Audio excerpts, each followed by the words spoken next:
राजस्थान के सियासी रण पर सुप्रीम कोर्ट में चल रही है सुनवाई। कोर्ट ने कहा, क्या लोकतंत्र में असंतोष को दबाया जा सकता है? ये कोई साधारण मामला नहीं है। स्पीकर की तरफ से कपिल सिब्बल कर रहे हैं बहस। सिब्बल ने कहा, स्पीकर को आदेश नहीं दे सकता हाईकोर्ट। जयपुर की अदालत ने केंद्रीय मंत्री गजेंद्र सिंह शेखावत के खिलाफ जांच के दिए आदेश। संजीवनी क्रेडिट सोसाइटी घोटाले में एसओजी करेगी गजेंद्र सिंह शेखावत के खिलाफ जांच। चीन के बहाने मोदी सरकार पर राहुल गांधी का एक और वीडियो वार। राहुल गांधी ने कहा, आप बिना किसी दृष्टिकोण के चीन से नहीं निपट सकते। राहुल गांधी का दावा, दृष्टिकोण नहीं है इसलिए चीन हमारी जमीन में घुसा हुआ है। सत्य का सफर राहुल के साथ के तहत राहुल ने जारी किया ये वीडियो। राहुल गांधी ने पीएम मोदी पर लगाया एक और आरोप। कहा, सिर्फ अपनी छवि बनाने में लगे हैं पीएम मोदी। देश की तमाम संस्थाएं भी कर रही हैं यही काम। एक व्यक्ति की छवि एक राष्ट्रीय दृष्टि का विकल्प नहीं हो सकती।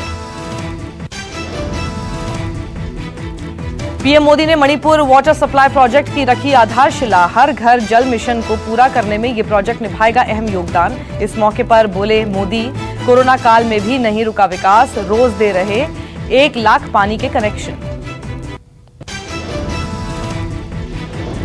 देश में कोरोना का एक दिन में सबसे बड़ा उछाल। पिछले 24 घंटे में 45,720 नए केस आए सामने। 1,129 लोगों की गई जान। देश में कोरोना का आंकड़ा पहुंचा 12,38,635। अब तक 29,558 लोग कोरोना से गंवा चुके हैं अपनी जान। महाराष्ट्र में कोरोना मामले की जबरदस्त बढ़ोतरी। पिछले 24 घंटे में 10,576 नए मामले आए सामने। 280 लोगों की हुई मौत। प्रदेश में कोरोना संक्रमित लोगों की संख्या 3,37,607 पर पहुंची। अब तक 12,556 लोगों की हो चुकी है मौत। दिल्ली में भी एक बार फिर से हुआ कोरोना के केस में इजाफा। 24 घंटे में आए 1,227 नए मामले। 29 मरीजों की हुई मौत। दिल्ली में अब कोरोना मरीजों की संख्या पहुंची 1,26,323।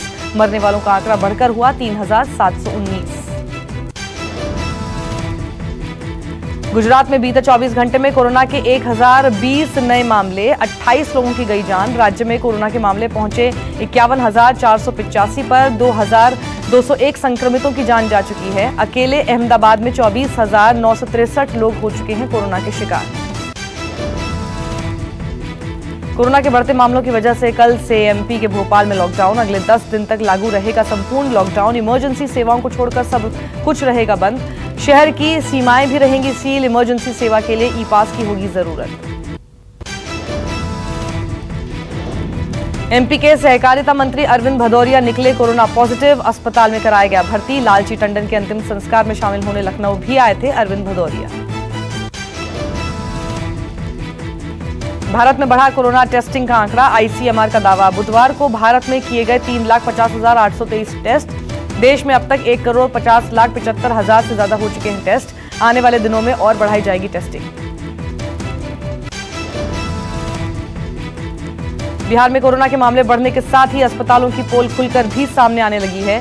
पटना के एनएमसीएच में कोरोना मरीज की मौत के बाद उसके लाश को परिजन खुद ऑटो से लेकर भाग गए। अस्पताल प्रबंधन को नहीं लगी भनक। यूपी के महोबा से सरकारी अस्पताल का एक हैरान करने वाला वीडियो आया सामने। अस्पताल में कई फीट तक भरा पानी। इमरजेंसी वार्ड से लेकर अस्पताल के कोने कोने में भरा बारिश का पानी। यूपी के बदहाल अस्पतालों को लेकर कांग्रेस महासचिव प्रियंका गांधी ने सरकार पर साधा निशाना। कहा, कोरोना काल में स्वास्थ्य सेवाएं चाक चौबंद होनी चाहिए थी, मगर महोबा के महिला अस्पताल का ये हाल है। साथ ही उन्होंने कहा, लखनऊ में स्वास्थ्य सुविधाओं के ऊपर बयान देने वाले सीएम की रुचि इन हालात को सुधारने में नहीं, इन्हें छिपाने में है। अयोध्या में राम मंदिर निर्माण के लिए भूमि पूजन की तारीख पर शुरू हुआ विवाद। शंकराचार्य स्वरूपानंद सरस्वती महाराज ने मुहूर्त के समय को बताया अशुभ। हालांकि स्वरूपानंद के बयान का दूसरे संतों ने किया विरोध। संत राजूदास ने स्वरूपानंद के ज्ञान पर उठाए सवाल। कोरोना संकट के बीच पटना एम्स के कर्मचारियों की हड़ताल। कर्मचारियों ने अपनी तमाम मांगों को लेकर कामकाज किया ठप। अस्पताल में अफरा तफरी का माहौल। भर्ती के लिए आए मरीजों और तीमारदारों को करना पड़ रहा है भारी दिक्कतों का सामना। यूपी के मेरठ में मां बेटी की हत्या का आरोपी गिरफ्तार। आरोपी के पास से तमंचा, 2 कारतूस और बाइक बरामद। आरोपी ने गाजियाबाद की रहने वाली एक शादीशुदा महिला और उसकी 12 साल की बेटी को 5 साल से शादी का झांसा देकर रखा था अपने साथ। महिला के प्रेमी पर दोनों की हत्या का आरोप।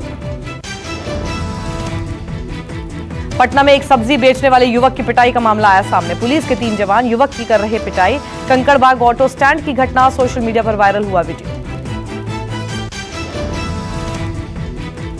उत्तराखंड के मुनस्यारी में बाढ़ से जनजीवन बेहाल। बीमार लोगों को इलाज के लिए कंधों पर ले जाना पड़ रहा है। एक महिला मरीज को लकड़ी की काठी पर उठाकर 5 किलोमीटर पैदल ही अस्पताल ले गए परिजन। बिहार के वाल्मीकि नगर डैम से गंडक नदी का पानी छोड़े जाने के बाद पश्चिम चंपारण के कई इलाकों में फैला बाढ़ का पानी। खतरे के निशान से ऊपर बह रही है सिकरना नदी। नदी के जलस्तर में बढ़ोतरी से गांव के लोगों में डर का माहौल। नेपाल की पहाड़ियों में हो रही मूसलाधार बारिश से गंडक नदी का जलस्तर खतरे के निशान को पार। नदी के रौद्र रूप ने कई गांवों में मचाई भारी तबाही। इंसान से लेकर मवेशियों तक की जान आफत। यूपी के महाराजगंज में भी बाढ़ का कोहराम। कई गांवों में घुसा पानी। जान बचाने के लिए घर छोड़कर बाहर निकले लोग। अन्नदाता की महीनों की मेहनत पर भी फिरा पानी। पूर्वोत्तर में भी बाढ़ का कहर जारी। असम के डिब्रूगढ़ में पानी से परेशान लोग अपना घर बार छोड़कर ऊंचे और सुरक्षित स्थानों पर जाने को हुए मजबूर। गुवाहाटी में खतरे के निशान से ऊपर पहुंचा ब्रह्मपुत्र। असम के 30 से ज्यादा जिले बाढ़ से हैं प्रभावित। राज्य में अब तक 125 से ज्यादा लोगों की जा चुकी है जान। 70 लाख से अधिक लोग हैं प्रभावित।